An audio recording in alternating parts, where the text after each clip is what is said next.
मत्तियाह द्वारा लिखा हुआ सुसमाचार अध्याय 11। बपतिस्मा देने वाले योहन की शंका का समाधान। जब यीशु अपने 12 शिष्यों को निर्देश दे चुके, वह शिक्षा देने और प्रचार के लिए वहां से उनके नगरों में चले गए। बंदी गृह में जब योहन ने मसीह के कामों के विषय में सुना, उन्होंने अपने शिष्यों को यीशु से यह पूछने भेजा, क्या आप वही है जिसकी प्रतिज्ञा तथा प्रतीक्षा की गई है, या हम किसी अन्य का इंतजार करें?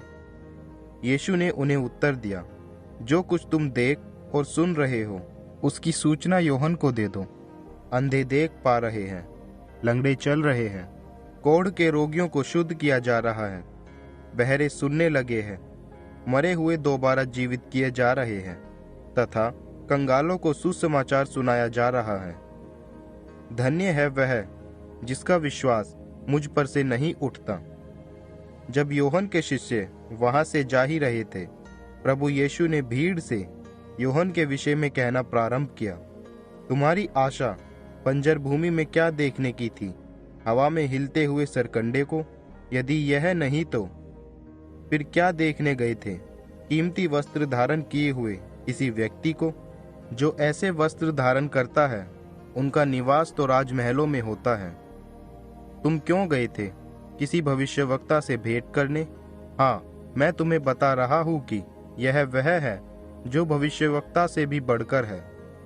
यह वह है जिनके विषय में लिखा गया है, मैं अपना दूत तुम्हारे आगे भेज रहा हूं, जो तुम्हारे आगे आगे जाकर तुम्हारे लिए मार्ग तैयार करेगा।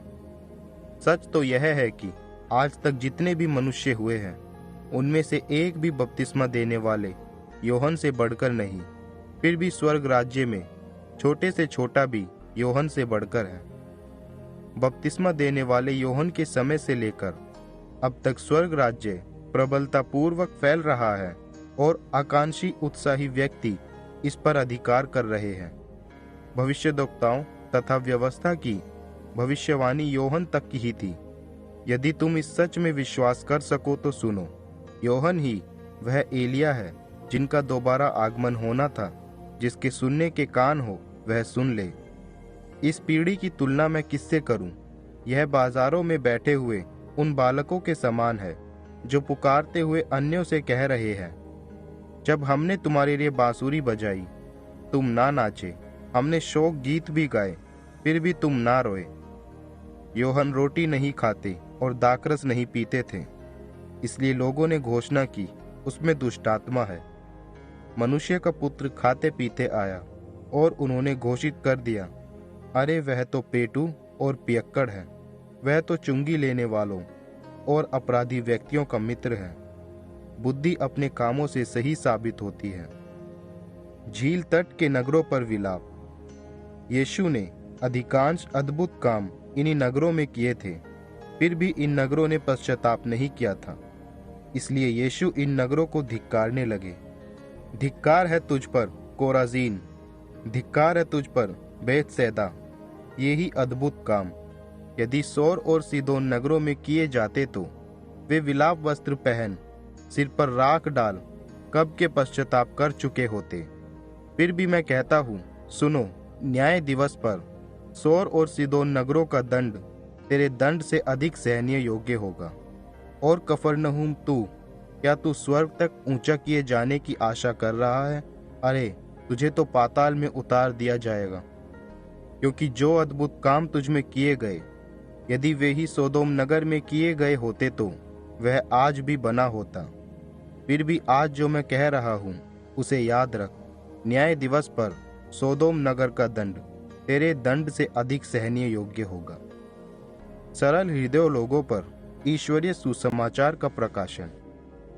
यह वह अवसर था जब यीशु ने इस प्रकार कहा, पिता, स्वर्ग और पृथ्वी के स्वामी, मैं आपकी स्तुति करता हूँ कि आपने ये सभी सच बुद्धिमानों और ज्ञानियों से छुपा रखे और नन्हे बालकों पर प्रकट कर दिए, क्योंकि पिता, आपकी दृष्टि में यही अच्छा था।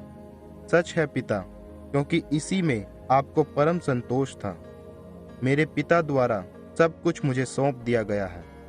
पिता के अलावा कोई पुत्र को नहीं जानता और ना ही कोई पिता को जानता है सिवाय पुत्र के तथा वे जिन पर वह प्रकट करना चाहे। तुम सभी जो थके हुए तथा भारी बोझ से दबे हो, मेरे पास आओ, तुम्हें विश्राम मैं दूंगा। मेरा जुआ अपने ऊपर ले लो और मुझसे सीखो, क्योंकि मैं दीन और हृदय में नम्र हूँ, और तुम्हें मन में विश्राम प्राप्त होगा। क्योंकि सहज है मेरा जुआ और हल्का है मेरा बोझ।